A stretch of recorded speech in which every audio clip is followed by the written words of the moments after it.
दोस्तों स्वागत है आपका मेरे यूट्यूब चैनल डिवोशनल स्टोरी में। दोस्तों आज मैं आपको बताने जा रही हूँ कैसे हुआ देवी का जन्म, नवदुर्गा से जुड़े 9 तथ्य। नवरात्रि का महत्व तो सभी जानते हैं। हिंदू धर्म में दुर्गा की पूजा के लिए खास ये दिन बहुत ही शुभ होते हैं। लेकिन क्या आप जानते हैं कि देवी दुर्गा का जन्म कब हुआ था? इससे जुड़ी मान्यताएं क्या हैं और क्यों कन्या पूजन किया जाता है? नवरात्रि यानी वो 9 दिन जब शक्ति की पूजा की जाती है, जिसे देवी के रूप में मान्यता दी गई है। वो शक्ति जिसे देवताओं के महिला रूपी अवतार में देखा जाता है। दुर्गा के जन्म से लेकर उसके युद्ध में विजय पाने तक शक्ति के अनेक रूपों के बारे में हिंदू शास्त्रों में बताया गया है।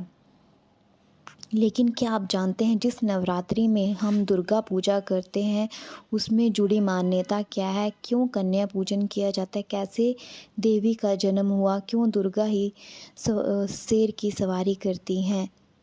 कैसे हुआ देवी का जन्म? देवी का जन्म सबसे पहले दुर्गा के रूप में ही माना जाता है, जिसे राक्षस महिषासुर का वध करने के लिए जन्म लिया था। उन्हें महिषासुर मर्दिनी के नाम से भी जाना जाता है। पौराणिक कथाओं के अनुसार देवताओं को भगाकर महिषासुर ने स्वर्ग पर कब्जा कर लिया था। तब सभी देवता मिलकर त्रिमूर्ति के पास गए थे। ब्रह्मा, विष्णु और शिव ने अपने शरीर की ऊर्जा से आकृति में डाली, इसलिए दुर्गा को शक्ति कहा जाता है। दुर्गा की छवि बहुत ही सौम्य और आकर्षक है।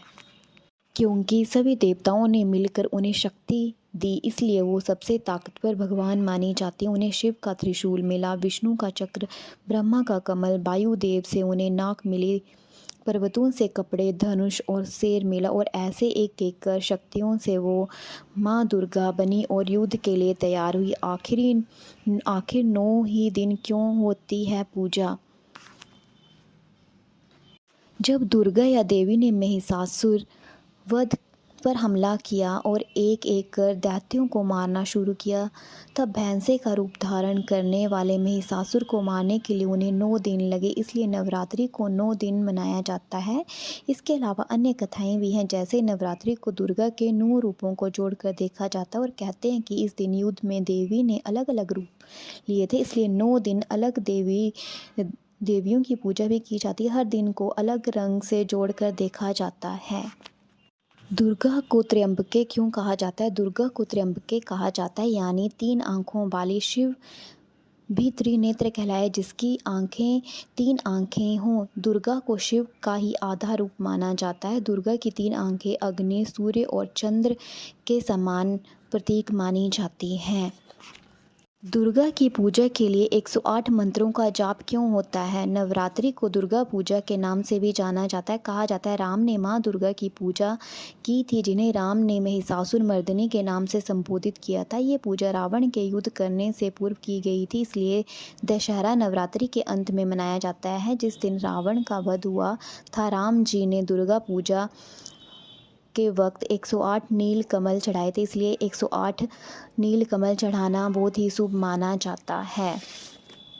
पितृपक्ष के अंत में नवरात्रि क्यों मनाई जाती है? ऐसा माना जाता है कि घर की शुद्धि होती है। इसके बाद आता है देवी पक्ष यानी नवरात्रि और इसके बाद आता है देवी पक्ष से पहले माँ दुर्गा अपने बच्चों के साथ पृथ्वी की ओर यात्रा करना शुरू कर देती है। क्यों ली जाती है तवायक के घर की मिट्टी? इस प्रथा से जुड़ी मान्यता है कि तवायक के घर जाने से पहले एक पुरुष अपनी सारी अच्छाइयाँ और पवित्रता उसके आंगन में छोड़कर ही अंदर जाता है और यही कारण है कि तवायफ को आंगन की मिट्टी बहुत ही पवित्र मानी जाती है। इसी मिट्टी को मिलाकर माँ दुर्गा की मूर्ति बनाई जाती है।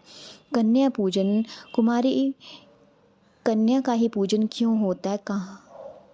कन्याओं को देवी का रूप माना जाता है। जब तक उसे माहवारी शुरू नहीं होती तब तक नवरात्रि नहीं होती, क्योंकि नवरात्रि को देवी यानी महिला रूप को पूजन के लिए मनाई जाती है, इसलिए इसे छोटी कन्याओं को जोड़कर देखा जाता है।